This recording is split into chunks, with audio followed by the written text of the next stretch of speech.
Bienvenidos a Pedagogía Electoral. Les habla Víctor Álvarez.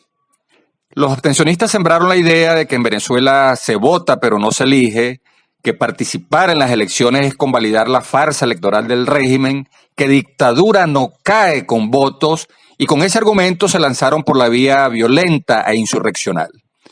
Ahora que el país se prepara para un nuevo ciclo electoral, que incluye presidenciales en 2024, megaelecciones de gobernadores, alcaldes, diputados regionales y concejales en 2025, ¿cómo recuperar la confianza en la institución del voto para avanzar hacia una solución política, electoral y pacífica del conflicto venezolano? Para responder a esta pregunta, hemos consultado a importantes e influyentes voces de la opinión pública venezolana. Escuchemos lo que proponen.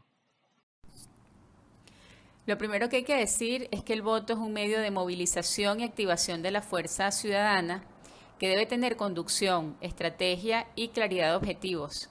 De lo contrario, se desperdicia este potencial y las personas quedan desilusionadas por no haber alcanzado el propósito que los convocó. La abstención es producto del hastío y de la desesperanza por no haber sabido sacar provecho político a un gran capital electoral. Entonces, para recuperar la confianza en la institución del voto, lo primero que hace falta es una conducción política coherente con un proyecto democrático sólido. No basta activarse solo en periodos electorales, es necesario recuperar la confianza en las organizaciones políticas como esas grandes fuerzas propulsoras de los cambios y de las soluciones que piden los ciudadanos. En los últimos años, la fuerza electoral se ha extraviado debido a recurrentes errores de la clase dirigente. Las fallas han sido básicamente dos: una visión poco democrática de los eventos electorales, que se ven como desplazamiento y sometimiento del contrario, y por divisiones internas de los adversarios del oficialismo, principalmente por un excesivo afán de protagonismo personal por encima de los intereses plurales y colectivos. No veo otra manera de recuperar la confianza en la institución del voto que la renovación del liderazgo político. Un liderazgo nuevo que deberá tener como notas distintivas el reconocimiento del otro, la conducción colegial y un firme espíritu democrático y democratizador, ampliamente inclusivo y plural, diverso, que entienda la política como el etos de convivencia pacífica, con sus mecanismos para dirimir diferencias alejado de la violencia. Como bien dice la frase, las acciones matan juicios. Para mí, la única manera de recuperar la confianza en la institución del voto es que el poder electoral funcione, alineado a valores constitucionales, democráticos, sagrados como la honestidad, transparencia, respeto, autonomía, despartidización, independencia, demostrar su real compromiso con la ejecución de elecciones libres, universales, transparentes, secretas, directas, que resguarden la voluntad del electorado expresada a través del voto. Garantizar la participación de todos los ciudadanos aptos para votar dentro y fuera de Venezuela con una actualización inmediata del registro electoral. Permitir en cada proceso el acompañamiento de observadores nacionales e internacionales que gocen de la confianza de la población para garantizar la adecuada ejecución de cada etapa del proceso.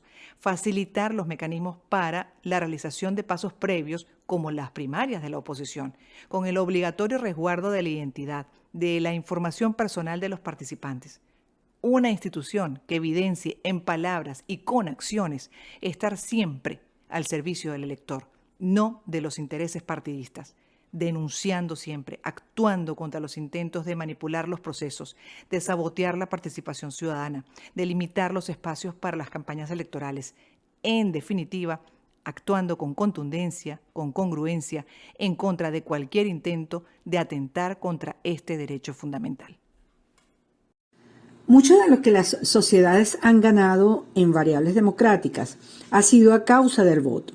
Y mucho de lo que otras sociedades han perdido ha sido a causa de la abstención o de la destrucción del voto como expresión de lucha por las libertades.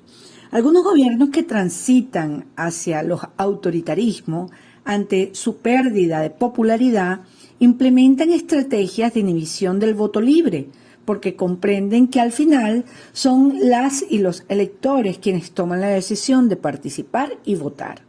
Esa inhibición del voto libre debe entenderse tanto como el vacío del valor de lucha como la devaluación de la propia institución del sufragio, quedando los electores a la deriva del clientelismo, al punto de romperse la histórica relación entre voto económico y apoyo político, o la relación entre el apoyo a la democracia en contra de regímenes autoritarios.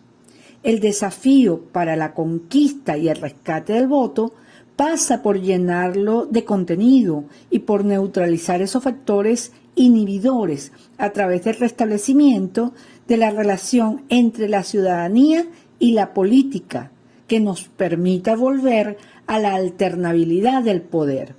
Este es un desafío que nos involucra a todas y a todos, porque un país puede equivocarse, pero es inmoral forzar a que se siga equivocando. Para recuperar la confianza en la institución del voto, lo primero que hay que hacer es identificar las razones por las cuales un sector de la población perdió esta confianza. En ese sentido, pudiéramos determinar 4 causas. Primero, desconfianza técnica en el sistema, en las máquinas, en las cactahuellas, producto de una campaña que surge desde el año 2004, cuando la oposición perdió el revocatorio y no aceptaron los resultados. Era más fácil mentir y echarle la culpa al sistema. Segundo, falta de motivación política. No hay un candidato o candidata que motive lo suficiente como para ir a votar. Tercero, resignación. Como el gobierno ha ido ganando consecutivamente la mayoría de las elecciones, algunos pueden sentir que no vale la pena porque su voto no modificará la realidad política. Y cuarto, la promoción de falsas esperanzas para lograr el poder por vías antidemocráticas. El interinato, intentos de golpes de Estado, el TIAR, la contratación de mercenarios y un sinfín de atajos fuera de la Constitución. ¿Cómo superar estas causas? Bueno, primero se debe hacer una gran campaña para demostrar la validez técnica del sistema actual que emplea el CNE. Por ejemplo, el gobierno perdió Barinas por 61 votos y con todo y su poder no pudieron cambiar ese mínimo resultado porque el sistema electoral funciona, así que debieron usar otras vías para no reconocer ese triunfo. Segundo, más que un candidato, lo que se debería acordar es una política coherente, responsable, honesta y esperanzadora, hablándole claro a la gente y dejando de subestimar a los votantes. Así las personas podrían volver a tener la ilusión de que su voto sí transformará el país.